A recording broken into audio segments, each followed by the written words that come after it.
Pasensya na kayo. Sinasabi ko lang ito dahil gusto kong pasalamatan yung mga taong hindi ko akalain na Ito naman si Brother Eddie, parang hindi naman natin alam mga pinagagawa niya. Damage control kayo kasi karamihan ng mga miyembro nyo naglalabas ng saloobin sa social media. Kahit aling JIL page ang tingnan ko, pinagtatawanan kayo ng sambayan ng Pilipino. Mataas ho kasing pamantayan ang ibinigay ng ating mga kababayan dito sa mga senador, government official na kung saan lagi ho silang nagba-Bible, nagkukut ng Bible verse. Diba? Mataas na pamantayan yan eh. Kaso itong si Joel Villanueva, yung tinaguri ang makabagong hudas, parang isinabuhay ho niya. No? Ginawa niyang prinsipyo, yung kasabihan na if you can't beat them, join them. Pambihira. Yan ho ang prinsipyo ng mga Talyanista at Ensaymada. Mga makakaliwa, mga dilawan at pinklawan. Kailanman ha, hindi ho natin gagawin yan. Pambihira yan. Hindi mo matalo, sasamahan mo. Hindi ko ganun yun. Kaya ngayon mas marami pang bumibilib kay Senator Jinggoy Estrada kaysa dito kay Joel Villanueva. Kung tawagin ay makabagong hudas. Isang like at isang subscribe. Masaya na ho tayo dyan at sa mga gusto sumali sa ating community. Yung join button nandyan lang ho sa baba. Dito ho sa video na to. Ito siguro marahil kilala nyo ito. Ito ay lagi kong kinukontent dati kasi biglang nawala sa sirkulasyon. Kalimutan kong pangalan nitong si Mami. Basta lagi ito, DDS ito. OFW ho siya sa Hong Kong. Nagsisimba ho siya sa JIL Hong Kong. Nagsisimba ho siya doon. Ngayon ho, titiwalag na siya.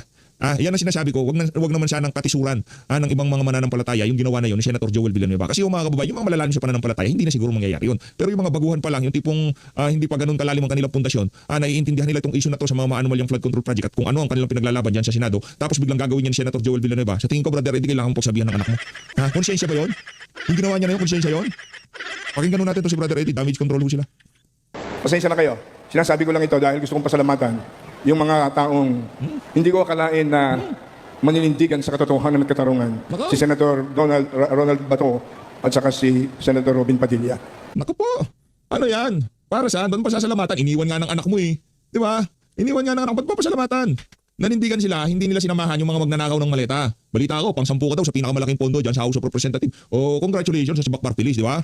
Pambira nga, Sibak Party List, 10 billion. 10 billion ba? Teka lang, tingnan natin, ayaw natin magkamali. Dahil tayo dito sa PH Update, tayo natin nagkakamali. Number 10, 10 billion ho. Brother Eddie Villanueva, baka sabihin nyo, binubula ko kayo. Ito papakita ko. Ayoko nang bubula dito sa PH Update. Hindi ko natin gawain yan. Malakas tayong man-trip minsan, pero yung bubulahin ko kayo, sasabihin ko sa inyo yung mga bagay-bagay na hindi naman totoo. Hindi ko tayo yan. Yung tayo nagpapakalat ng pengos dito. Yan ho ang Sibak Party List. Naku, pati Sibak nadamay. Nadamay ang Sibak. Di ba? Kung hindi ginawa ng anak mo, di mainstream media lang bumabanat sa kanya. Ngayon hindi. Mainstream media, social media, binabanatan siya. Akala ko siguro niya mawiwin niya ang Ted Filon, DJ Chacha. Babarubalin lang niya si Joel Villanueva. Nang tawa walang respeto yung mainstream media dyan sa mama na yan. 10 billion ho. Sorry. Mali. Sorry. Trip. Malabo na ang mata ni PH, dumudoble. Parang kulang sa tulog si PH. Pang number 10, ikaw naman PH. Binuksan mo nga, hindi mo pa makita, para ka namang ewan. 3.41 billion pesos ang nakuha ng Sibak Party List. Congratulations. Ang naglabas mo niya si Congressman Kong Lian Leviste. Congratulations sa Sibak Party List. Meron siyang 3.41 billion pang 10 siya. Diyan sa House of Representatives. Kaya pala tahimik kay Martin Romualdez. Di ba?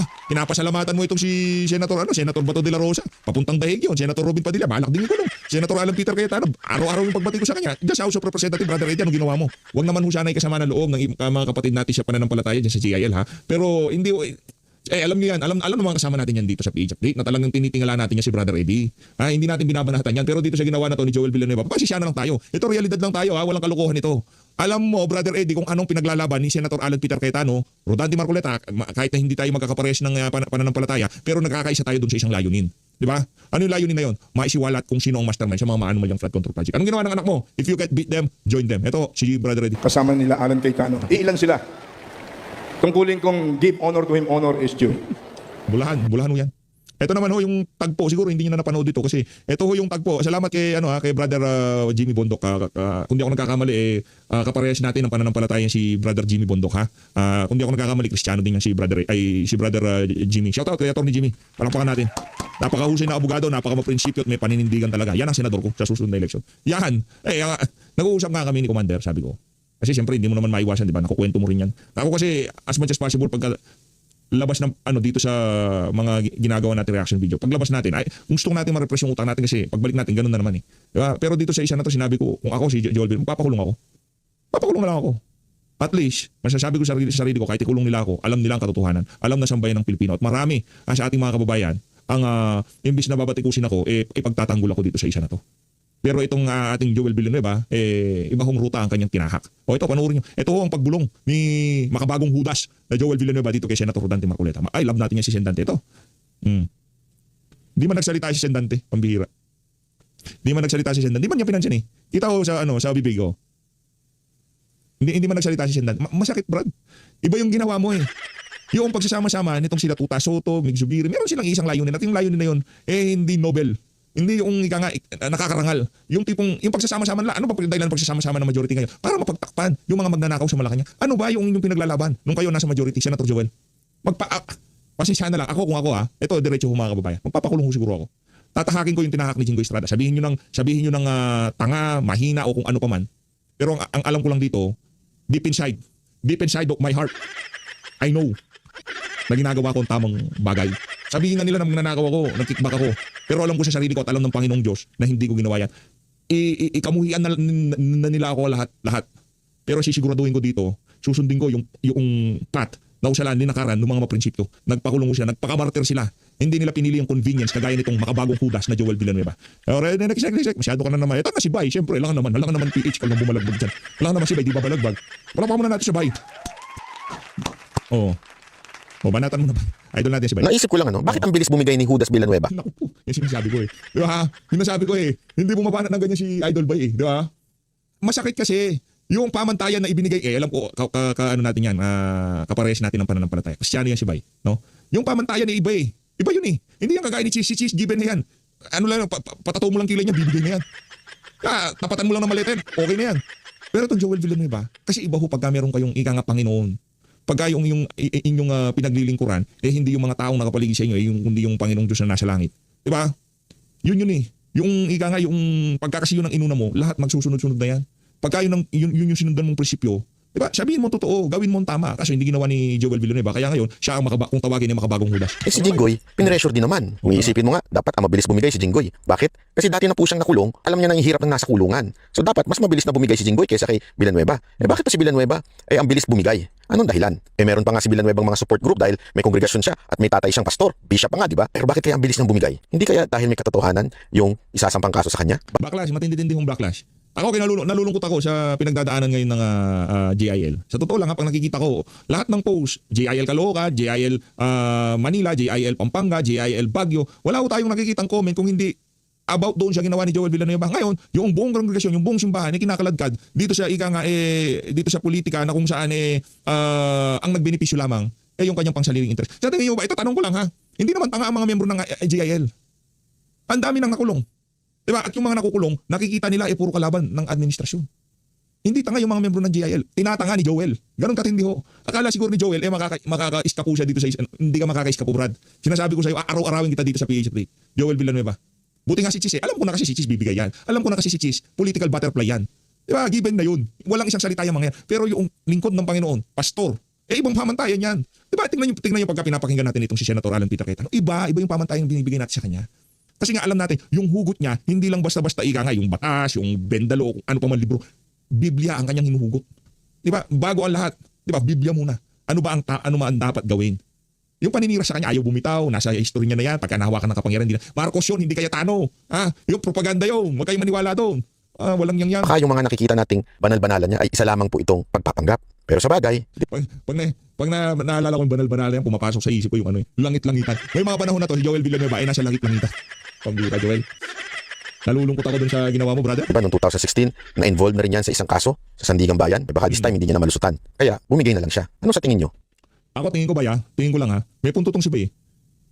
Kasi kasi kung wala naman talagang ebidensya, sa tingin ko maninindigan siya kagaya nito si Senator Jinggoy Estrada eh. Ngayon, feeling ko mas kawatan pa itong si Joel Villanueva kaysa dito kay Sen Jinggoy. Si Sen Jinggoy may kasaysayan, pero ako naniniwala na alam na niya meron siyang kasaysayan, hindi niya nauulitin yan. Easy target kasi siya dito. Silang dalawa nitong si Bong, di ba? Bong Revilla. Easy target po sila dito. Ngayon, itong isa, inakala niya na sa panig niya na yan, sa alyansa ng mga maletagang, mananalo pa siya sa mga susunod na eleksyon. Nagkakamali si Joel. Hindi mangyayari ho yan. Hindi tayo makakalimot dito sa isa na to. Hindi natin makakalimutan yan. Paano naman PH kung halimbawa, yung verdict niya kay VP Sara not guilty?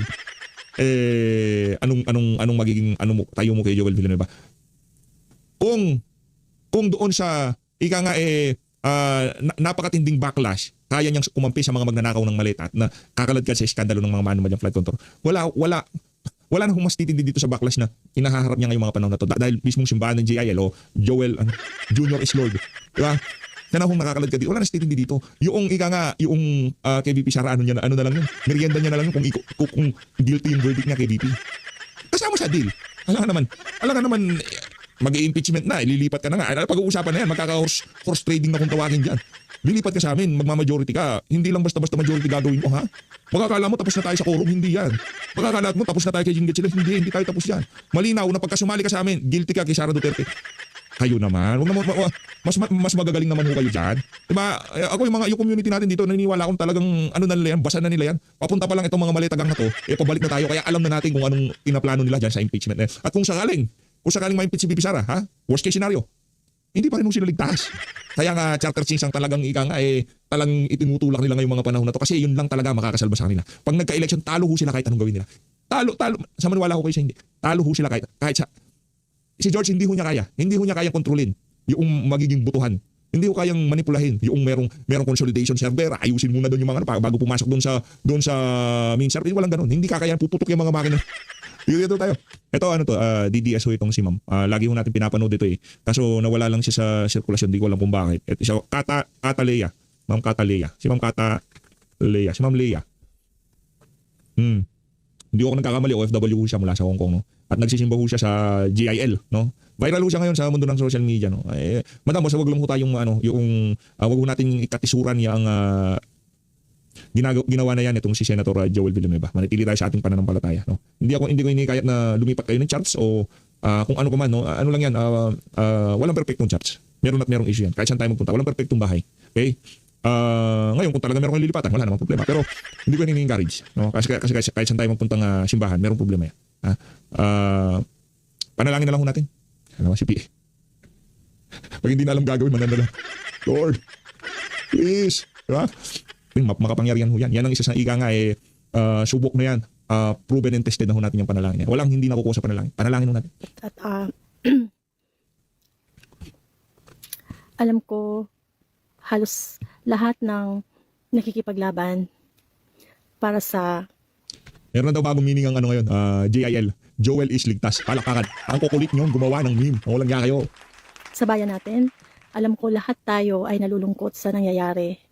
And yung mga inaasahan natin na lingkod bayan na akala natin ay ipaglalaban ang ating bayan. Akala natin galit sila sa magnanakaw. Akala natin ay hindi tayo huhudasin. So bayan, kailangan gumising tayo. Huwag tayong masisindak. Huwag nating gayahin yung iba na nasa posisyon na nga. May kakayahan na sana silang ipagtanggol. Yung niyurakan na bayan natin, sinayang pa nila, di ba? Kumampi pa sila. So tayo, huwag tayong magpasindak. Karamihan kasi sa atin natatakot magsalita, natatakot batikusin yung gobyerno na wala na sa kaayusan. Alam niyo po, huwag tayong matakot Pilipino kasi wala tayong ibang bayan na pupuntahan. Pilipinas lang yung bayan natin. Yung tipong kapag nasa ibang bansa ka, doon magsisink in sa'yo. Pagka nasa Pilipinas ka, parang tinitake for granted mo kasi nasa Pilipinas ka na, kung ano na yun, nandyan na yan. Pero yung mga kababayan natin nasa ibang bansa, dahil nakikita nila yung pag-asenso ng ibang bansa, yung nakikita nila yung kung paano alipustahin ng mga nanunungkulan, yung kabanan ng bayanan, kung anong klaseng pagdurusang nakikita nila sa ating bayan, at hindi nila ito nakikita doon sa mga bansang kinapaparoonan nila ngayong mga panahon na to. Kaya masama ho talaga loob ng mga OFW. Kaya para dito kay Joel Makabagong Judas Villanueva, Brad, pasensya na. Brother tayo, brother. We're still brother, ika nga, di ba? Brother pa rin naman tayo. Pero hindi ko alam sinong father mo. Let's go! Diba? Basta alam kong brother ko dyan, Senator Jinggoy Estrada. Bakit? Yung brother ko naninindigan, merong prinsipyo. Diba? Anyway, kahit naman anong gawin natin, talagang ikukulong tayo eh. Di ba? Anong lahat ng issue, hihimasin tayo sa likod pagka hindi natin sila sinunod, kulong tayo. O ngayon, ano pa aasahan nyo kay Joel? Kung dyan sa isa na yan, sa napakatinding issue na yung flood control, tumiklop siya, ano pa naman yung impeachment ni VP Sara? Ang tayong umasa. Crazy na yung boto sa impeachment ni VP Sara. Yan ang sigurado natin dyan. So kung hindi tayo labanan yung katiwalian, kahit tayo ay ordinaryong Pilipino lang, wala tayong posisyon, pero meron tayong kakayahan na maglabas ng ating hinanakit sa gobyerno dahil wala tayong ibang pupuntahang bayan. Pilipinas lang yung bayan natin. So, kung patuloy na lulubog yung Wala. bayan natin, saan tayo pupulutin? Saan? Yung mga nakaw ng nakaw na mga walang hiyang lingkod bayan kuno. Shoutout dito kay Ma'am. Anytime pwede silang pumunta sa ibang bansa, doon sila maninirahan dahil marami na silang ninakaw na pera. Sino yung maiiwanan? Tayo, ordinaryong Pilipino. Tayo yung lalong maghihirap. So wala na tayong ibang At hindi yan yung realidad na yan ang kinasasama ng loob natin, hindi natin naririnig sa mga mainstream media, naririnig pa natin sa ating mga OFW. Kaya naman karapat dapat po talaga silang tawaging makabagong bayani. Palakpakan natin. pupuntahan, kundi lumaban na lang kasi wala naman na tayong choice, di ba? Wala na tayong pwedeng mapuntahan kung lalong lulugmok or malulugmok yung bayan natin. Kasi yung ibang Pilipino, nananahimik kayo. Hmm. Pero hindi nyo iniisip yung mga darating na taon, ano nang mangyayari sa bayan natin, yung mga anak natin, ano na yung sasapitin nila. Napansin nyo ngayon, ang dami-daming nagkalat na adik sa bansa natin dahil walang kaayusan, walang nangangalaga ng maayos sa bayan natin. So kung hindi pa tayo magsasalita, patuloy lang tayong mananahimik, anong kahihinat na ng bayan natin? Kaya sila, yung mga walang hiyang mga korap na yan, kaya sila patuloy na nagnakaw, patuloy silang umaabuso sa kanilang kapangyarihan kasi nga hindi tayo nagpakita ng galit. Hindi tayo nagpakita ng galit sa kanila. Nananahimik tayo kasi wala naman daw mangyayari. Hindi, yung bawat boses natin, pag pinagsama-sama, may mapupuntahan din. Huwag nating gayahin yung ibang lingkod bayan na nasa posisyon na nga sila. Pero sinayang nila yung pagkakataon na ipagtanggol yung bayan natin laban doon sa mga mapang-abuso sa kapangyarihan. Katulad ngayon, yung si Joel Villanueva, sino bang mag-aakala na Judas din pala, di ba? So, please, huwag tayong matakot. Ang dami nagsasabi sa akin na mahina daw yung pananampalataya ko kasi daw umalis daw ako ng JIL. Naku po! Yan ang sinasabi ko eh. Yan ang sinasabi ko eh. At tayo naniniwala, tayo ay naniniwala, mas dadami pa ho yan. Masakit eh. Ayoko sila lumipat. Ayoko yung matisod yung mga bago-baguhan sa yung mga kung tawagin ni Bibi Christian, no? Ayaw natin silang matisod dahil ka nga nasa tamang landas na kayo. Nangyari, makabagong Judas yung pastor nyo, marami namang pastor na nagkakamali, di ba? Pero wag natin tingnan yun, tingnan natin yung ating pananampalataya. Wala ho tayo kandiyan, wag ho kayo umalis, wag ho kayo lumipat. Basta kunin nyo na lang lahat na maganda, yung pangit. Hindi ko talaga in-encourage, no? Mahirap yan. Yan ang sinasabi ko, baka ikatisod pa na ibang mga Kristiyano yung ginawa ni Joel Villanueva. Yung mga malalim na, yung pananampalataya, medyo may pundasyon na, hindi ka na basta-basta mayayanig ng mga ganyang klase na. Tatawanan mo lang si Joel. Pero yung mga bago-bago pa lang, makikita to, parang ang pangit yung tingnan. Tapos, okay lang makita nila, hindi nila naiintindihan yung nangyayari sa ating bansa. Sino bang hindi nakakaintindi ngayon? Na maliwanag pa sa sikat ng araw na talagang ang Malacanang pinipigilan na mabulgar kung sino mastermind sa mga manumalang flag control. Baka yung 5 years old, naiintindihan yun eh. Sabihin ko sa inyo, ano ba yung pakiramdam nyo kung bawat pagsasamba nyo, punta nyo ng church, makikita nyo yung naghudas at kumampi doon sa alam nating Yung nanakaw. ginahasaan ka ba ng bayan? Anong mararamdaman nyo? And take note, sabi sa Proverbs, nabasa ko yun, Naku, bad yun. company corrupts good character. Naku, yari. Pagka linatagan ka na ng ganyan, mag-ingat ka. Hoy, makabagong Judas Joel Villanueva. Pagka linatagan ka na ng Proverbs, naku, yari ka dyan. Pero sinasabi ko sa iyo, dapat meron tayong verse of the video. Kasi maraming video natin, hindi pwedeng verse of the day. Dapat verse of the video. Ay, dapat ganun tayo. Maganda yung idea yan, madam. Isasama ko na yan mula ngayon sa PH Update. Verse of the video. Sa una at sa huli, dapat meron tayong verse of the video. Para at least kung mapanood ng mga politiko, medyo kilabutan sila ng konti. Sa bagay, tinatalabog pa sila nun? Ay, wala. Ika nga, sa kapal ng mukha nitong mga to. Sa takaw nila sa pera. Maraming tao ka, nagsisimba nga, nakarap sa... Yung mga pastor pa, pambihira. So bakit ka mag-i-stay doon sa isang place na hindi makakatulong na lumago yung faith mo? Kaya wag yung questionin yung faith ko. Pwede ba? And, di ba, nakakadismaya kasi, yun nga, halimbawa ko sa inyo si Senator Joel Villanueva, andun na siya sa posisyon niya. Andun lahat ng chance na maipagtanggol niya yung bayan natin laban sa mga kurakot. Pero anong ginawa niya, di ba? yung ina-expect natin na akala natin ay dahil sobrang, kung banggitin, kung gamitin ang Diyos sa mga pananalita niya, sobra-sobra talaga. Para mang umaga, araw, gabi, Lord ka ng Lord. Tingnan mo, iba pala yung nilolord mo. Mali Si Jesus Remulla pala. Oo nga pala, sorry. Si Jesus Remulla pala ang linulord niya. Iba pala yung, pambira. Ayaw ko man tawagin na ano yan, yung pangalan na yan kasi nakaano yan, yung dedicated yan para sa ating tagapagligtas. Hindi yan, ika nga pwedeng ikabit sa pangalan ng isang individual o isang tao di ba? Ano natin yan Diyos natin yan. Tapos, hindi ko pa malaman, ano kaya naging trip ng magulang nitong si Boying? Ba't pinangalanan siyang ganyan? Ganda-ganda ng pangalan niya, pero yung ugali niya, sama no? Kaya yung pambira magpapalit ka ng pangalan, Boying! Kapal na mo. Hindi pala yung Jesus na dumipa sa'yo sa cross para bigyan ka ng alam mo yun, pag-asa na meron kang eternity. Hindi pala yun.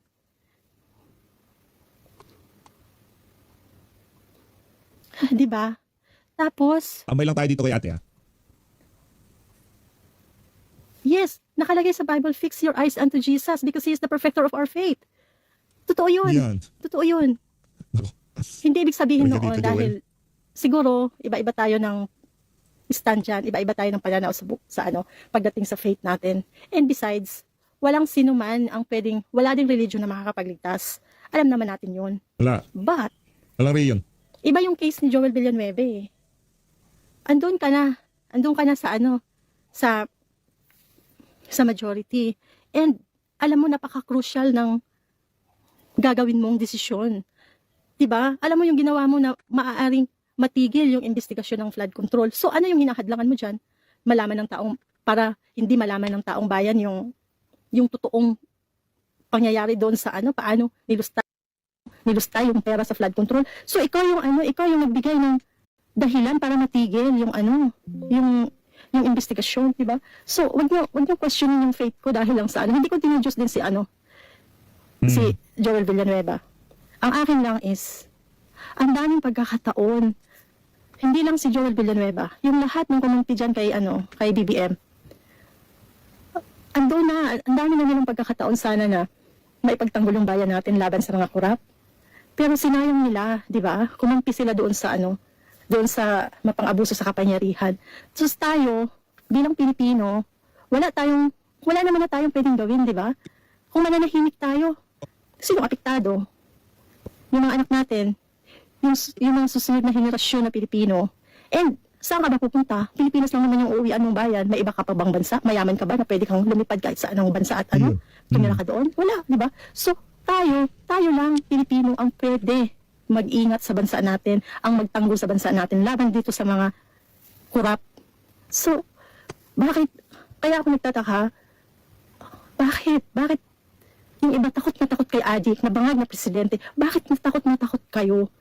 Kasi ba, dapat matakot kayo sa Diyos dahil siya yung makapangyarihan sa lahat hindi yung Adik. Pera lang at kapangyarihan ang meron siya. Tayo, may pananampalataya tayo, may Diyos tayo na pinaniniwalaan na kaya tayong iligtas. Makawala tayo dyan sa demonyong presidente. Totoo lang, nakakagalit yung nangyayari sa bayan natin. Tapos sasabayan pa nitong mga akala natin maka-Diyos na mga lingkod bayan. Ikaw, Joel Villanueva, kaya ka binoto ng Pilipino Kasi iniisip ng Pilipino, ito maka-Diyos to. Hindi to kakampi sa masama. So anong ini-expect mo sa ginawa mo ngayon? Pupurihin ka namin? Maswerte mo naman, di ba? Hindi maganda yung nangyayari sa bayan natin tapos mananahimik lang tayo. Hindi pwede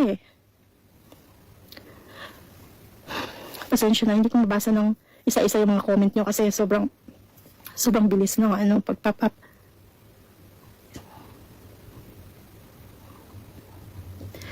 Kaya kasi nasuportahan ng Pilipino, Joel Villanueva, kasi ang ina-expect ng tao dahil naka-Diyos ka, hindi ka kakampi sa masama. Andun na nga, bakit ka kumampi doon sa minority?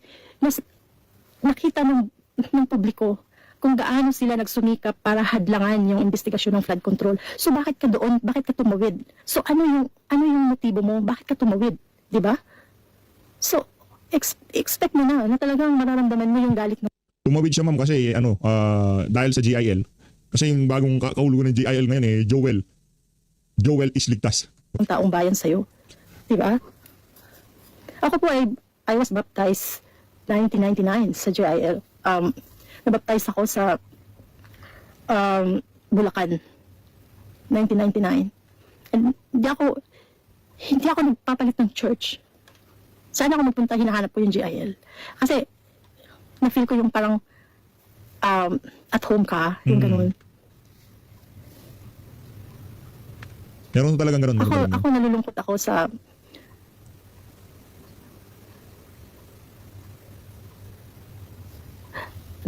sa desisyon ni Senator Joel Villanueva. Nakakalungkot at nakakabigla. Dahil sino bang mag-akala? Andun ka na sa majority, bakit tumawid ka pa? Di ba? And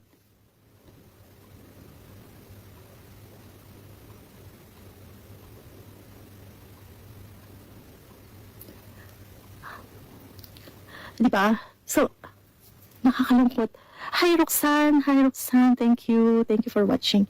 Di ba? Nakakalungkot dahil ang taong bayan po ay nangangailangan ng maraming lingkod bayan na makitaan sana natin na kaya tayong ipagtanggol. Kayang ipaglaban yung kapakanan ng Pilipino. Yun yung hinahanap natin eh. Yun yung hinahanap natin. Kaya tayo ay tuwing eleksyon, kahit nagaano tayo, kahirap bumoto dahil sa ang haba ng pila. Nagsumikap talaga tayo kasi gusto natin pumili ng lingkod bayan na magbibigay ng kaayusan sa bansa natin. Yung bang, dahil yun yung gusto natin na bayan eh. Yung maunlad, yung hindi magulo. Kaya tayo bumuboto talaga. Pero, yun nga, kaya ang daming nag-message sa akin na mahina daw yung faith ko dahil lang daw sa pagkampi ni Senator Joel sa minority. For God's sake, yung ginawa ni Senator Joel Villanueva, katraidoran yun. Hindi lang yung tinraidor niya yung kasama niya, tinraidor niya yung bayan na naghahangad ng accountability. Tinraidor niya ang bawat Pilipino na naghahangad ng investigasyon, ng hustisya, paano nilusta yung flood control. So dahil kumanti siya doon, syempre magpapalit ng liderato. And pag nagpapalit ng liderato, alam naman natin yan, public knowledge yan, na pwedeng pipiliin na lang nila yung mga cases na pwede nilang pag-usapan sa hearing. Pwede na nilang i-abolish yung flood control. Anong hearing, di ba? So, sino yung pinaasa ni Joel Villanueva? Ang taong bayan, na para bang sinisafe niya lang yung sarili niya. Di ba? So, anong ibig sabihin nun? Di ba? So, ako talaga, hinihikayat ko yung mga kapwa ko Pilipino na huwag tayong mapagod. Kasi kung mapagod tayo, manunood na lang tayo dito sa mga korap na lustayin yung pera ng bayan. And manunood na lang tayo kung paano mabaon sa utang ang Pilipinas. Manunood na lang tayo sa mga balita kung sino-sino yung mga na-hold up, kung sino-sino yung mga biktima ng addict. So, ganun na lang ba? Manunood na lang tayo? Hahayaan natin? Ganun ba ang Pilipino? So, parang sinabi na rin natin na wala na tayong pagmamahal sa bayan natin. Hindi po ito usapin ng Duterte, hindi ito usapin ng Duterte laban sa Marcos, Duterte laban sa ano. Hindi na yun ang usapin. Usapin to ng kalagayan ng bansa natin. Imulat niyo yung mga mata niyo, tingnan niyo yung paligid. Na pag-iiwanan na tayo, sobra-sobra. Yung mga bansa dati, na akala natin, na kinakahabagan pa nga natin, na ang hirap ng bansa ngayon. Look, mas progressive pa sila sa atin. Dahil, wala silang presidenteng addict. Wala silang presidenteng corrupt. Wala silang presidenteng traitor. Wala silang presidenteng gahaman sa kapangyarihan. Wala silang presidenteng suhol ng suhol sa mga sa mga kaalyado nila para protektahan lang sila. Walang ganun. Diba? Sobrang nakakalungkot na po. As in. Pero, kung magsasawalang kibo lang tayo, ano mangyayari sa bayan natin? Panunuorin lang natin na araw-araw nagsisinungaling ang presidente. Araw-araw ay mababalitaan natin, utang ng utang yung presidente. Ano mangyayari?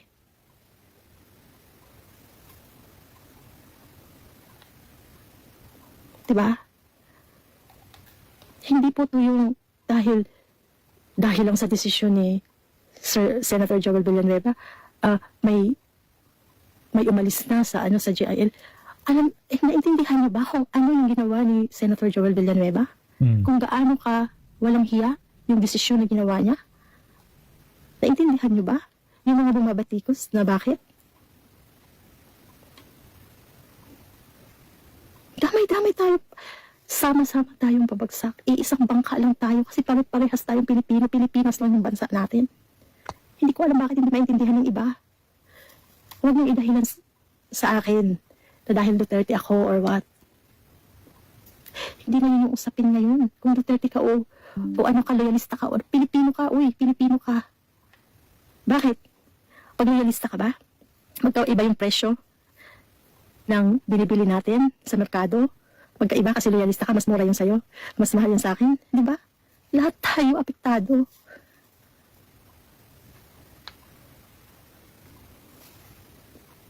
Ito. Basahin ko. Si Joel ba ang dahilan ng pagiging Kristiyano mo? Siyempre hindi. Kaya nga sabi sa Bible, sir, sino ka ba? James. Sabi nga sa Bible, fix your eyes unto Jesus because He is the author and perfecter of our faith. Kaya lang naman ako, ikaw ba sa katayuan ko? Mag-church ako, makikita ko, maririnig ko. Kasi sa GIL, pinagpipray din yung mga founder.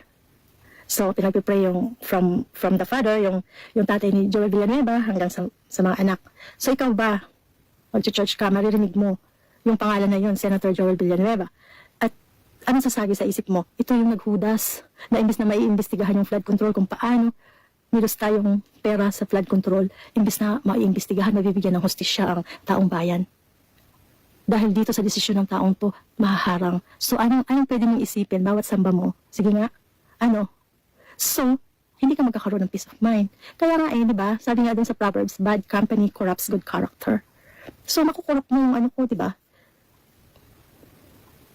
So, nag-gets mo, thank you. Kung gusto nyo panoorin ang kabuuan ng live na yan, itong si Mama Catalea, talang ko kayo dyan sa kanyang page. So Luis, maraming salamat po sa support sa Facebook. Mag-ingat po kayo lahat, lalo na dun sa mga banal-banalan ngayong mga panahon na to, nasa langitan, kagaya nitong si Joel Villanueva.